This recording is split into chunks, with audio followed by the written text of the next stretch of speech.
Hello, ഞാൻ വീടിൻ്റെ ടെറസിൻ്റെ മുകളിൽ നിന്ന് കേട്ടോ. ടെറസിലേക്ക് ഞാനങ്ങനെ കയറാറില്ല, പക്ഷെ ഇന്ന് കയറിയപ്പോൾ ഇവിടെ നിന്നുള്ള വ്യൂ ഒക്കെ നിങ്ങളെ ഒന്ന് കാണിക്കാമെന്ന് വിചാരിച്ചു. അപ്പോൾ ഇതാണ് ഞങ്ങളുടെ വീടിൻ്റെ ടെറസ്. അവിടെ നിന്നുള്ള കാഴ്ചയാണ് നിങ്ങളിപ്പോൾ കണ്ടുകൊണ്ടിരിക്കുന്നത്. രസമല്ലേ? ഇറച്ചും പച്ചപ്പും ഹരിതാഭയും ഒക്കെയുള്ള ഒരു നാട്ടിൻപുറം. ശീമക്കൊന്നയുടെ ഇലകളൊക്കെ കാട് പോലെ വന്നതുകൊണ്ടാട്ടോ, ഇല്ലെങ്കിൽ തൊട്ടപ്പുറത്ത് പാടവും കനാലും ഒക്കെ ഉണ്ട്. അത് ഇവിടുന്ന് നോക്കിയാൽ നല്ല ഭംഗിയായിട്ട് ഇങ്ങനെ കാണും. ടെറസിലേക്ക് കയറാനുള്ള കാരണം അവിടെ വാട്ടർ ടാങ്ക് ക്ലീൻ ചെയ്യുന്നുണ്ടായിരുന്നു. ആ ചളി മുഴുവൻ ഇത് സക്ക് ചെയ്തെടുക്കുവോ?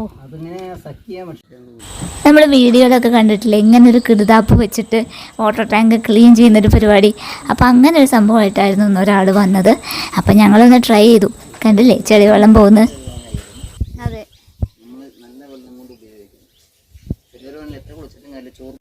പക്ഷെ ഇതുകൊണ്ട് മാത്രം പൂർണ്ണമായിട്ടും വൃത്തിയാവില്ല കേട്ടോ. അവസാനം അയാൾ ടാങ്കിലേക്ക് ഇറങ്ങി ക്ലീൻ ചെയ്തു.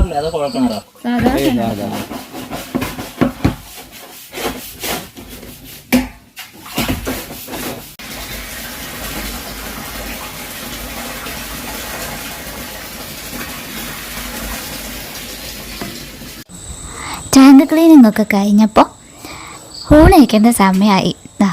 ചോറ്, പിന്നെ നമ്മുടെ പയറുപ്പേരി. ഇന്ന് വെള്ളരിയുടെ ചോറാണ് കേട്ടോ, മട്ടരി ആയിരുന്നില്ല. അപ്പോൾ ചോറും പയറുപ്പേരിയും. ഇത് വല്യമ്മ തന്ന മത്തങ്ങ എരിശ്ശേരി ആയിരുന്നു. എനിക്ക് ഈ എരിശ്ശേരിയൊക്കെ ഭയങ്കര ഇഷ്ടമാണ്. പിന്നെ നമ്മുടെ സ്വന്തം കാച്ചിയ മോരുണ്ട്, പിന്നെ പാകത്തിന് ഉപ്പ്. പിന്നെ അമ്മ ഇന്ന് മത്തനെയും കൊണ്ട് മോരൊഴിച്ചിട്ട് അങ്ങനെ ഒരു കൂട്ടാൻ വെച്ചു, മോരൊഴിച്ച കൂട്ടാൻ. അപ്പോൾ അതുണ്ടായിരുന്നു. പിന്നെ പപ്പടവും. ഇതായിരുന്നു ഇന്നത്തെ ലഞ്ച്. അപ്പം ശരി, നമുക്കിനി ഇതിൻ്റെ ഡീറ്റെയിൽ വീഡിയോ ഞാൻ ഇതിൽ ലിങ്ക് കൊടുക്കാം കേട്ടോ. നിങ്ങൾ പോയി കാണണേ. ഓക്കെ, ടാറ്റാ.